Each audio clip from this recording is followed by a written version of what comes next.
السلام علیکم ورحمۃ اللہ وبرکاتہ۔ کتاب تفسیر نعیمی پارہ 2، مصنف حکیم الامت مفتی احمد یار خان نعیمی رحمۃ اللہ علیہ، پارٹ 8، پیج 61۔ اعوذ باللہ من الشیطان الرجیم، بسم اللہ الرحمن الرحیم۔ کما ارسلنا فیکم رسولا منکم یتلو علیکم آیاتنا ویزکیکم ویعلمکم الکتاب والحکمۃ ویعلمکم ما لم تکونوا تعلمون۔ ترجمہ: جیسا ہم نے تم میں بھیجا ایک رسول تم میں سے کہ تم پر ہماری آیتیں تلاوت فرماتا ہے اور تمہیں پاک کرتا ہے اور کتاب اور پختہ علم سکھاتا ہے، اور وہ تمہیں تعلیم فرماتا ہے جس کا تمہیں علم نہ تھا۔ تعلق: اس آیت کا پچھلی آیتوں سے چند طرح تعلق ہے۔ پہلا تعلق پچھلی آیت میں فرمایا گیا کہ ہم نے کعبہ کو تمہارا قبلہ بنا کر تم پر نعمت پوری کر دی۔ اب فرمایا جا رہا ہے کہ تم پر نیا فضل نہیں کیا کہ ہم تمہیں پہلے بھی کامل نعمتیں دے چکے ہیں، اور اس میں سے ایک یہ ہے کہ تم کو نبی آخر الزمان صلی اللہ علیہ وسلم کی غلامی عطا فرمائی، جس سے تمہارے سارے میل دھل گئے اور گندگیاں دور ہو گئیں۔ دوسرا تعلق اب تک قبلے کا ذکر تھا، اب صاحب قبلے کا تذکرہ ہے جس کے دم کی یہ ساری بہار ہے، یعنی اب تک چمن کا ذکر تھا، پھول کا، یا اب تک باغ کا تذکرہ تھا اور اب اس کے والی کا چرچا۔ تیسرا تعلق قبلہ کی بحث سے پہلے بانی کعبہ خلیل اللہ کا ذکر ہوا، اور اب اس سے بحث کے خاتمے پر ولی کعبہ حبیب اللہ کا تذکرہ ہے، تاکہ اس بحث کا آغاز بھی شاندار ہو اور انجام بھی، اور معلوم ہو کہ اس دین میں کعبے کا قبلہ ہونا تعجب کی بات نہیں، کیونکہ کعبہ بنانے والے ابراہیم علیہ السلام اور یہ رسول اللہ صلی اللہ علیہ وسلم دعائے ابراہیمی کہ انہوں نے اس عمارت کے قبول ہونے کی اور اس فرزند ارجمند کے رسول ہونے کی دعا مانگی تھی۔ ہم نے ان دونوں کی دعائیں اس طرح قبول کی کہ پیغمبر کے ذریعے اس کعبے کو ہمیشہ کے لیے آباد کر دیا۔ چوتھا تعلق اب تک بیت اللہ کا ذکر تھا، اب نور اللہ کا ذکر ہے، کیونکہ گھر میں نور ہی سے رونق ہے۔ پانچواں تعلق بہت دور سے حقانیت اسلام کے دلائل اور کفار کے جوابات بیان ہو رہے ہیں۔ پیج 62، کہ یہ دین ابراہیم ہے اور اس کے ارکان اسی دین کے ارکان سے ملتے ہیں، اور اس کا کعبہ قبلہ کر دیا گیا ہے۔ اب بہت بڑی دلیل بیان ہو رہی ہے کہ یہ وہی دین ہے جسے سید المرسلین صلی اللہ علیہ وسلم سے خاص نسبت ہے۔ چھٹا تعلق اب تک کعبہ کے فضائل بیان ہو رہے تھے جو نماز کا قبلہ ہے، اب حضور صلی اللہ علیہ وسلم کے مناقب کا تذکرہ ہے جو ایمان کا قبلہ ہے۔ کعبہ سے نماز جسم درست ہوتا ہے، حضور انور سے نماز ایمان اور عرفان ادا ہوتی ہے، حضور دلوں کے ارواح کے قبلہ ہے۔ تفسیر: کما ارسلنا، یا تو کما کا تعلق اگلے کلام اتم نعمتی یا جعلناکم امۃ سے یا کسی پوشیدہ فعل سے ہے، یعنی تاکہ اس کے کعبہ کے ذریعے تم پر نعمت پوری کر دیں، جیسا کہ اس سے پہلے یہ پیغمبر بھیج کر نعمت پوری کی، یا ہم نے تمہیں افضل امت بنایا جیسے کہ تمہیں افضل رسول بنا دیے تھا، کہ ہم نے بنائے ابراہیمی قبول کی، دین ابراہیمی قبول کی، جیسے کہ دعا قبول فرمائی کہ ان کی اولاد میں یہ پیغمبر بھیجا۔ اس صورتوں میں تعدادوں پہ نہ ٹھہرنا چاہیے۔ اس کا تعلق اگلی آیت فاذکرونی سے ہے، یعنی تم مجھے یاد کرو جیسا کہ میں نے تم پر فضل کیا۔ کہا جاتا ہے کہ تم باپ کی خدمت کرو جیسا کہ اس نے تمہاری پرورش کی، یا کاف مقابلہ کا ہے، یعنی تم خدا کو یاد کرو اور اس کی نعمت کی شکریہ ادا کرو۔ اس صورت میں تعدادوں پر ٹھہرنا چاہیے کیونکہ یہ علیحدہ آیت ہے، اسی لیے یہاں لا والی آیت ہے کہ وقف اور وصل دونوں جائز ہوں۔ خیال رہے کہ اللہ تعالیٰ نے دنیا میں ہماری آمد کو خلق فرمایا، مگر حضور کی تشریف آوری کو ارسلہ وہاں سے جہاں سے فرمایا، کیونکہ ہم یہاں آنے سے پہلے بالکل نیست تھے، یہاں آ کر کچھ ہوئے، مگر حضور یہاں آنے سے پہلے سب کچھ تھے، نبی تھے، رسول تھے۔ خلق نیست سے حیث کرنے کو کہتے ہیں۔ ارسال سب کچھ سکھا کر بھیجا جانا بتایا ہے، نیز ہم دنیا میں اپنی ذمہ داری پر اپنا کام کرنے آئے ہیں، حضور سرکاری کام کے لیے، یہ کام سرکار دنیا کو درست کرنے آئے ہیں۔ خیال رہے کہ یہاں ارسلنا ماضی فرمایا گیا ہے تاکہ پتہ لگے کہ قرآن کعبہ کلمہ و نماز وغیرہ پچھلے ہیں، حضور ان سب سے پہلے کہ حضور درخت ایمان اور اسلام کی جڑ ہیں، باقی چیزیں شاخیں یا پھول پھل جڑ پھیلی ہوتی ہیں، پھر بہت لوگ صرف حضور کو مان کر وغیرہ گئے، مگر کوئی شخص حضور کا انکاری ہو کر اعمال سے چندی نہیں ہوا۔ فیکم رسول منکم، رسول کی تنوین تعظیم کی ہے، اور ان دونوں ضمیروں میں خطاب یا تو اہل عرب سے ہے یا عام مسلمانوں سے، یعنی اے عرب والو تم پر یہ خاص عنایت ہے کہ یہ نبیوں کی سردار تم میں آئے ہیں اور تمہاری نسل اور خاندان سے آئے ہیں۔ اگر تم دوسری جماعتوں میں آئے تو تمہیں ان کی اطاعت بھاری پڑتی ہے۔ اب تمام جہان تمہارا متی ہو گیا کہ تم کسی کے متی نہ ہو گے۔ اے مسلمانوں، تم میں وہ تشریف لائے جس میں ساری نسل انسانی ہمیشہ فخر کرے گی، اور اس کی وجہ سے انسان ملائکہ اور دیگر مخلوقات سے افضل ہے۔ رب نے رسول میں کوئی قید نہ لگائی کہ کسی نے رسول جس سے معلوم ہوا کہ حضور عام خلق کے رسول مطلق ہیں، جس کا رب تعالیٰ ہے اس کے حضور رسول ہیں۔ رب تعالیٰ فرماتا ہے لِیَکُونَ لِلْعَالَمِینَ نذیرا، حضور انور دین میں تشریف لائے، رسول نبی نور حق ہونے کی شان سے اس لیے تشریف لائے۔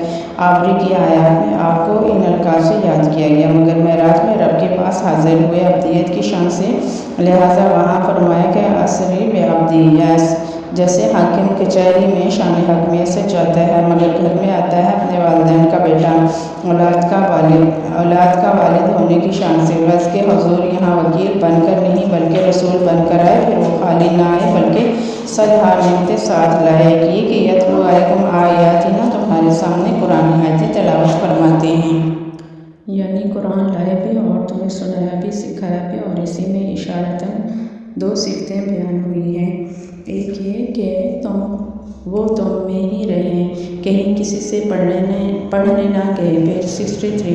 وہ پھر اچانک ایسا ولی کا نام بولنے لگے، معلوم ہوتے ہیں کہ وہ سچے نبی ہیں۔ دوسرا یہ کہ وہ بخیل نہیں ہے بلکہ یہ نعمت بے درد تقسیم فرماتے ہیں، اور ان کا پڑھنا حروف کا مخارج سے ادا کرنا بلکہ لکھنا بھی سکھاتے ہیں۔ پھر دوسرے معلموں کی طرح صرف سبق دے کر چھوڑ نہیں دیتے بلکہ وہ یزکیکم، تمہیں ظاہری باطنی لحاظ سے پاک فرماتے ہیں۔ خیال رہے کہ یہ لفظ تزکیہ سے بنا جس کا مادہ زکوٰۃ سے ہے، جس کے معنی پاک کرنا ہے، صفائی بیان کرنا اور بڑھانا ہے۔ یہاں تینوں معنی درست ہیں، یعنی وہ تمہارے جسموں کو ظاہری گندگیوں سے پاک فرماتے ہیں کہ تمہیں پاکی کی طریقے سکھاتے ہیں، اور تمہارے فضائل بیان کرتے ہیں کہ تم بہترین امت ہو، اور آخرت میں بھی رب کے سامنے تمہاری صفائی بیان فرمائیں گے کیونکہ وہ تمہارے ظاہری باطنی حالات سے خبردار ہیں۔ اور یا یہ کہ تمہاری جماعت بڑھاتے ہیں کہ یا پہلے تم میں صرف وطنی اجتماع تھا اور اس میں بھی تم ایک دوسرے کے دشمن ہو کر تھوڑے رہ گئے تھے، اور اب تم میں ایمانی اجتماع پیدا ہوگا جس سے تم آپس میں ایک ہو جاؤ گے اور سارا عالم تمہارے اس انجمن میں داخل ہوگا۔ تفسیر کبیر، یا حضور تمہارے اعمال اور تمہارے درجات کو بڑھاتے ہیں کہ جس معمولی نیکی کو حضور سے نسبت ہو جائے وہ بڑے سے بڑا بن جاتی ہے، نیز اگر کسی معمولی آدمی کو حضور سے نسبت ہو جائے وہ فرشتوں سے زیادہ شاندار ہو جاتا ہے۔ حضرت علی کی خیرات کی ہوئی روٹیاں اور حضرت بلال کی شان ہمارے خیالوں سے باراں ہے، ہم تو صغیر ہیں، صفر ہیں، یعنی اگر حضور سے الگ ہوں تو کچھ نہیں، اور اگر حضور سے منسوب ہو جائیں تو سب کچھ ہے۔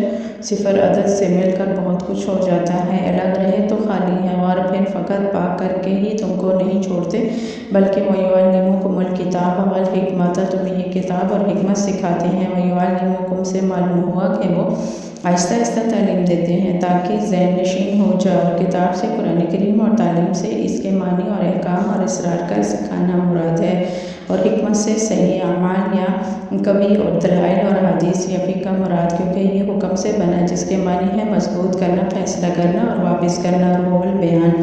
اسی لیے بیچ کو حکم اور بادشاہ کو حاکم اور مضبوط چیز کو محکم اور عالم یا باعمل کو حکیم کہتے ہیں۔ پھر اس میں ہی بس نہیں بلکہ وَيُعَلِّمُكُم مَّا لَمْ تَكُونُوا تَعْلَمُونَ، وہ تمہیں رب کی ذات، صفات، اچھے عقائد، صحیح راستہ بتاتے ہیں جو زمانۂ جاہلیت میں چھپ گیا تھا۔ نیز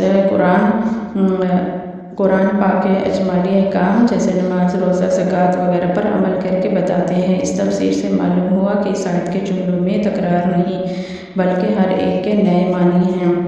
یہاں حکمت سے مراد حدیث شریف ہی ہو سکتی ہے کیونکہ نقوش قرآن لکھنا، الفاظ قرآن پڑھنا، احکام قرآن جاننا، اسرار قرآن سمجھنا تو تعلیمی کتاب میں آ چکا، نیز زبان سے بتانا، عمل کر کے دکھانا، قلم سے لکھ دینا، بلا واسطہ یا بالواسطہ بتا دینا، سب تعلیمی کتاب میں داخل ہے۔ لہٰذا تعلیمی حکمت سے مراد حدیث کی تعلیم ہے، کیونکہ حضور صلی اللہ علیہ وسلم کی حدیث ایسی مضبوط ہے جسے نہ کوئی منسوخ کر سکے اور نہ اسے زمانہ مٹا سکے، نہ اسے کوئی اپنے عقل سے دبا سکے۔ لہٰذا یہ حکمت ہے، یعنی مضبوط چیز ہے۔ نیز حضور صلی اللہ علیہ وسلم کا کوئی قول اور عمل عبث اور لغو نہیں ہے، ہر ایک میں ہزار فائدے ہیں، لہٰذا حدیث حکمت ہے۔ اس آیت میں منکرین حدیث کی پوری تردید ہے۔ آخری جملہ یعنی وہ تمہیں سکھاتے ہیں جو تم نہیں جانتے، اس سے مراد یا تو ابتداء خلق سے اس وقت تک کے حالات ہیں، یا اس وقت سے قیامت تک کے حالات، یا جنت و دوزخ، ذات اور صفات الہی غیبی چیزیں مراد ہیں جن کی خبریں حضور اقدس صلی اللہ علیہ وسلم نے سنائی، یا ہمارے اپنے نفسانی عیوب مراد ہیں جس سے ہم بے خبر ہیں، جیسے طبیب ہماری بیماریاں ہم کو بتاتا ہے، اور ایسے ہی رسول صلی اللہ علیہ وسلم نے ہم کو ہمارے عیوب پر اطلاع دی۔ اگرچہ حدیث میں یہ چیزیں بھی شامل ہیں مگر اہتمام کے لیے خصوصیت سے ان کا ذکر فرمایا۔ خلاصہ تفسیر۔ اے مسلمانوں، کعبہ کی نعمت پہلی نعمت نہیں بلکہ اس سے پہلے تم پر اور بھی نعمتیں ہو چکی کہ تمہیں باقی امتوں نے افضل کیا، تمہیں بہتر دین عطا فرمایا، اور سب سے بڑھ کر یہ کہ تم میں اپنا یہ بڑا پیغمبر بھیجا جو سرتابہ رحمت الہی ہے۔ یوں تو ان کے تم پر لاکھوں احسان ہے، مگر 5 احسان بالکل ظاہر، ایک یہ تم تک رب کی آیتیں پہنچاتے ہیں، تمہیں پڑھ کر سناتے ہیں، پڑھنا سکھاتے ہیں، تمہارے الفاظ صحیح کراتے ہیں، تلاوت کے آداب بتاتے ہیں بلکہ اس کے لکھنے کی جانچ بتاتے ہیں، پھر تمہیں شرک، بت پرستی، کفر، گندے اخلاق، بدتمیزی، عداوت، آپس کے جھگڑے، جدال، جسمانی گندگی، غرض کے ہر ظاہری اور باطنی عیوب سے پاک فرماتے ہیں کہ عرب جیسے سخت ملک کو جو انسانیت سے گر چکا تھا اور جہاں کے باشندے انسان نما جانور ہو چکے تھے، ان کو عالم کا معلم بنا دیا، بت پرستوں کو خدا پرست، رہزنوں کو رہبر، شرابیوں کو نشہ محبت الہی کا متوالا، بے غیرتوں کو شرمیلا، جاہلوں کو عالم، اور نہ معلوم کسے کیا کیا بنا دیا، غرض کے مخلوق کو خالق تک پہنچا دیا۔ اس کے ساتھ ہی تمہیں کتاب الہی کے اسرار، اپنی کلمات کے راز سکھاتے ہیں، اور تمہیں دین و دنیا میں وہ سب باتیں بتاتے ہیں جس سے تم بے خبر تھے، اور علوم غیبیہ کے وہ دروازے کھولتے ہیں جو آج تک بند تھے، غرض کہ وہ خود بھی رحمتیں اور ہزار لازوال نعمتیں تمہارے لیے اپنے ساتھ لائے ہیں۔ خیال رہے کہ سب سے زیادہ گندا اور بڑا دشمن ہمارا نفس ہے، کہ سانپ، بچھو وغیرہ دشمن ہم سے دور رہتے ہیں، مگر یہ دشمن مسجد کعبہ میں ہمارے ساتھ نیز لاٹھی، تلوار، توپ، ایٹم بم، کسی ہتھیار سے نفس ہمارا نہیں مرتا، نیز یہ دوست کی شکل میں دشمن ہے، سب کا دشمن ہے، گنہگار سے لے کر غوث قطب تک کا دشمن ہے، اسے پاک کر دینا بڑا احسان ہے۔ حضور صلی اللہ علیہ وسلم نے صرف ہمارے اجسام پاک نہ کیے بلکہ نفس ہمارا بھی پاک کر دیا۔ فائدے۔ اس آیت سے چند فائدے معلوم ہوتے ہیں۔ پہلا فائدہ، حضور صلی اللہ علیہ وسلم کی ذات تمام نعمتوں سے بڑی نعمت ہے، اس لیے پہلے ارسلنا فرما دیا گیا، اور اس کی چند وجہیں ہیں۔ ایک یہ کہ ساری کا نعمت پانی اور یہ دین اور دنیا میں باقی کے ہاتھ ہے، پاؤں، مال اور دولت ایک وقت سب جواب دے جاتے ہیں مگر وہ کبھی نہیں۔ دوسرا یہ کہ دین اور دنیا کی تمام نعمتیں انہی کی تفعیل ہیں۔ لولا کا لما خلقت الا الافلاک، یہ حدیث صحیح ہے۔ دیکھو موضوعات کبیر مصنفہ مولا علی قاری۔ تیسرا یہ کہ ساری نعمتیں صحیح استعمال ہوں تو رحمت، ورنہ زحمت ہے۔ مال و دولت اور اعزاء ہمارے لیے ثواب بھی اور باعث عذاب بھی، ان کا صحیح استعمال سکھانے والے حضور صلی اللہ علیہ وسلم ہی ہیں، تو گویا ہم نعمتوں کو نعمت بنانے والے ہیں۔ چوتھا یہ کہ یہ ہمارے اعزاء قیامت میں ہمارے عیوب کھولیں گے اور ہمارے خلاف گواہی دیں گے، لیکن وہ سرکار ہمارے عیب چھپائیں گے۔ دوسرا فائدہ، قرآن پاک کا تلاوت کرنا بھی ضروری ہے اور اس پر عمل کرنا بھی، کیونکہ تلاوت اور تعلیم کا علیحدہ ذکر ہوا ہے، تو وہ لوگ کہتے ہیں کہ تلاوت کی ضرورت نہیں، عمل کافی ہے، وہ بھی جھوٹے، اور جو تلاوت پر قناعت کر کے عمل سے بے نیاز ہوں گے وہ بھی بدنصیب۔ تیسرا فائدہ، ظاہری باطنی طہارت حضور ہی سے ملتی ہے، اس کو چھوڑ کر قرآن لینے والا کبھی پاک نہیں ہو سکتا، اس لیے فرمایا گیا کہ وہ یزکیکم، وہ رسول تمہیں پاک کرتے ہیں۔ قرآن کریم تو باقی کا ذریعہ ہے۔ چوتھا فائدہ، قرآن کریم صرف عقل یا لغت سے حل نہیں ہو سکتا، اس کے لیے تعلیم نبی کی ضرورت ہے۔ پیج 65، کیونکہ فرمایا گیا ہے کہ وَيُعَلِّمُكُمْ، اور تمہیں قرآن سکھاتے ہیں۔ پانچواں فائدہ، قرآن کے ساتھ حدیث کی اور حدیث کے ساتھ فقہ کی بھی ضرورت ہے، نیز قرآن کے ظاہری معنی کے علاوہ اس کے باطنی معنی اور معرفت کے اسرار بھی ہیں۔ یہ سب باتیں ایک لفظ حکمت سے حاصل ہوئیں۔ چھٹا فائدہ، حضور صلی اللہ علیہ وسلم کو رب نے سارے علوم غیبی عطا فرمائے، کیونکہ یہاں فرمایا گیا کہ وہ تمہیں سکھاتے ہیں وہ سب باتیں جو تم نہ جانتے تھے، اور ان کی تفسیر اور حدیث ہے کہ صحابہ کرام فرماتے ہیں کہ ایک دن حضور صلی اللہ علیہ وسلم نے ہمیں قیامت تک کے سارے بڑے چھوٹے واقعات بتائے، یہاں تک کہ جو پرندہ پر مارے گا یا ذرا حرکت کرے گا وہ بھی بتا دیا، جسے یاد رہا اسے یاد رہا اور جو بھولا وہ بھولا۔ دیکھو بخاری اور مشکات، باب البدعۃ والخلق، مسند امام احمد۔ ساتواں فائدہ، قرآن کریم کا علم بہت ہی دشوار ہے اور خود قرآن بہت ہی مشکل کتاب ہے کہ رب نے قرآن سکھانے کے لیے رسولوں کے سردار کو بھیجا، بڑے استاد بڑے کتاب پڑھانے کے لیے مقرر ہوتے ہیں۔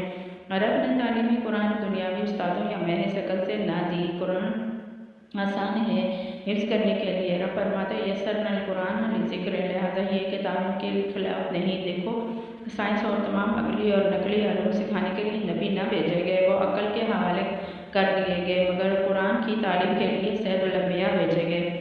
آٹھواں فائدہ، حضور صلی اللہ علیہ وسلم ہر مسلمان کے اندرونی بیرونی حالات سے واقف ہیں، جیسا کہ ہم یزکیکم کی تفسیر میں تفسیر کبیر سے نقل کر چکے ہیں۔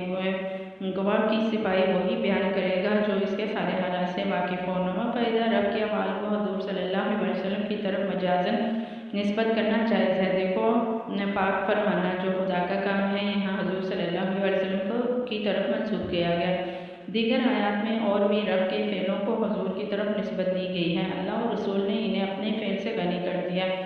کہیں فرمایا گیا کہ وہ اللہ اور اس کے رسول کے دیے پر راضی ہوتے ہیں، کہیں فرمایا گیا کہ جو اپنے گھر سے اللہ اور رسول کی طرف ہجرت کر کے نکلا وغیرہ۔ لہٰذا یہ کہنا جائز ہے کہ اللہ اور رسول نے عزت دی اور دولت دی۔ رسول اللہ اولاد بخشتے ہیں اور رسول اللہ سب کو غم سے چھڑاتے ہیں، بلا دور فرماتے ہیں، حضور قحط اور بیماری سے نجات دیتے ہیں، مگر یہ سب نسبتیں مجازی ہیں، جیسے کہ کہا جاتا ہے کہ بادشاہ سزا دیتا ہے، حاکم جیل سے رہا کر سکتا ہے وغیرہ وغیرہ۔ اس لیے ہماری کتاب جاؤ حق دیکھو۔ دسواں فائدہ، تلاوت قرآن اگرچہ بغیر سمجھے ہو فائدہ مند ہے۔ دیکھو آیت قرآنیہ مرکب دعائیں ہیں، بلبل مینا طوطا بغیر سمجھے ہماری بولی بولتے ہیں، ہم کو پیارے ہیں، ایسے ہی ہم رب کا کلام بغیر سمجھے بھی پڑھیں، رب کو انشاءاللہ پیارے ہوں گے۔ 11واں فائدہ، حضور صلی اللہ علیہ وسلم کے سارے صحابہ اور اہل بیت طیب اور طاہر پاک ہیں کہ وہ حضرات بلا واسطہ حضور صلی اللہ علیہ وسلم سے پاک ہوئے، ہم ان کے واسطے سے، اور اگر وہی پاک نہیں تو دنیا میں کوئی پاک نہیں ہو۔ یزکیکم، اب ان میں سے کسی چیز کا انکار کفر ہے۔ 12واں فائدہ، حضور صلی اللہ علیہ وسلم تا قیامت اپنے ہر امتی کے حالات سے باخبر ہیں، تب ہی تو قیامت میں رب کے حضور امت کا تذکیہ اور ان کی توصیف فرمائی ہے، جیسا کہ یزکیکم کی تیسری تفسیر سے معلوم ہوا ہے۔ پیج 66۔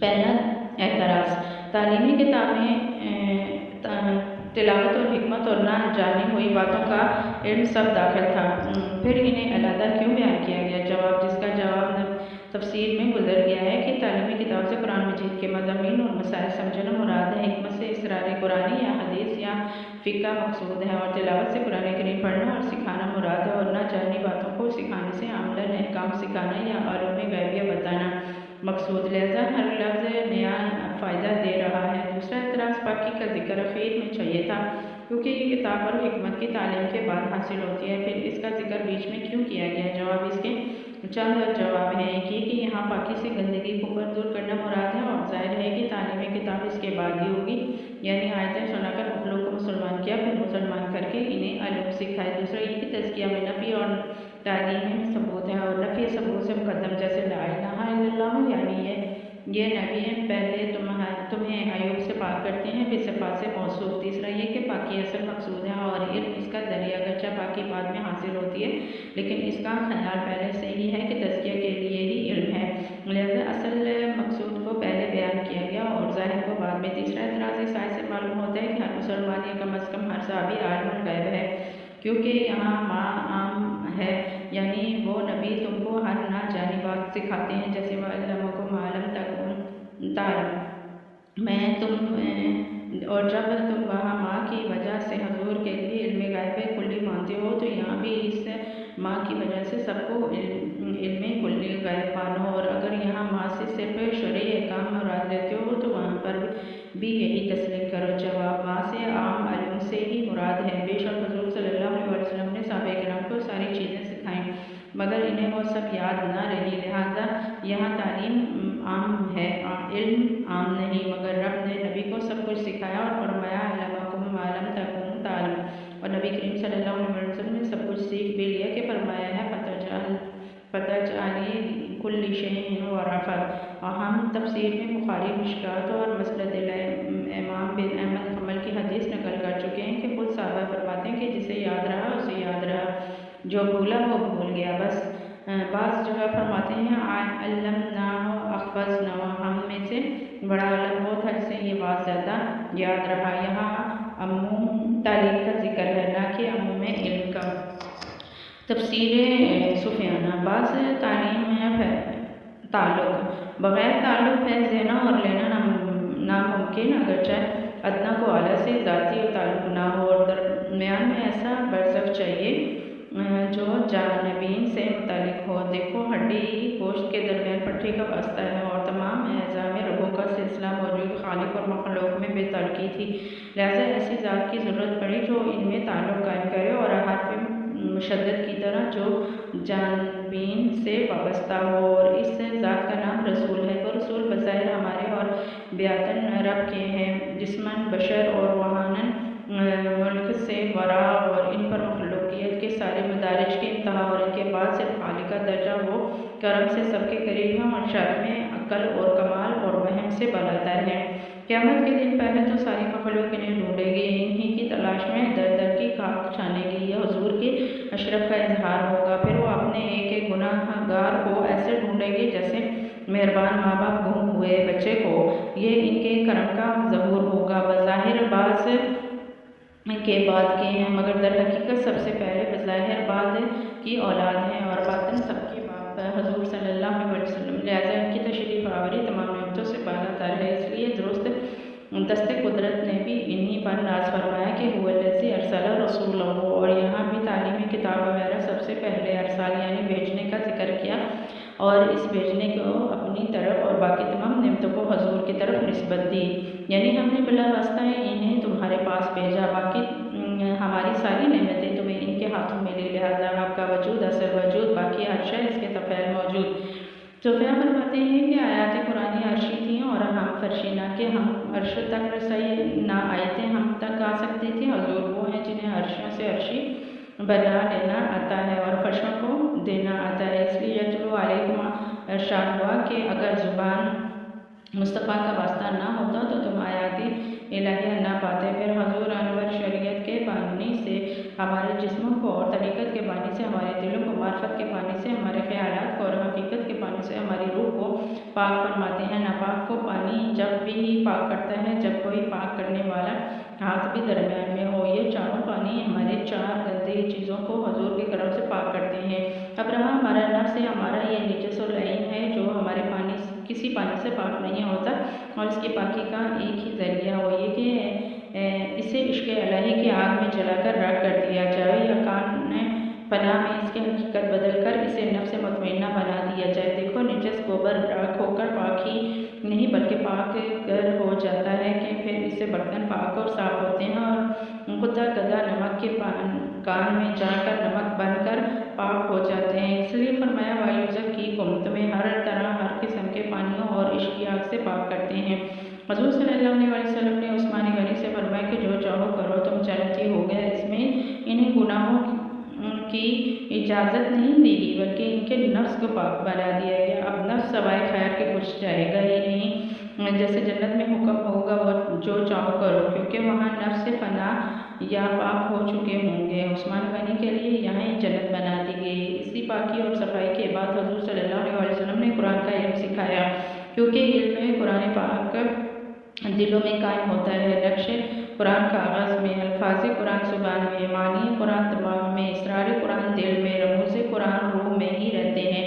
پھر جیسے نقش قرآن کو بے وضو ہاتھ نہیں لگا سکتے، لفظ قرآن کو بے غسل نہیں پڑھ سکتے، ایسے ہی معنی قرآن کو ناپاک دل نہیں چھو سکتے۔ اسی لیے وَيُزَكِّيكُمْ کا ذکر پہلے ہوا، اور یعلمہم کہا بعد میں، مگر ہاتھ زبان ان عام پانیوں سے پاک ہوتے ہیں، دل و جان ادینہ پاک کے پانی سے پاک ہوتے ہیں۔ Page 67 part 8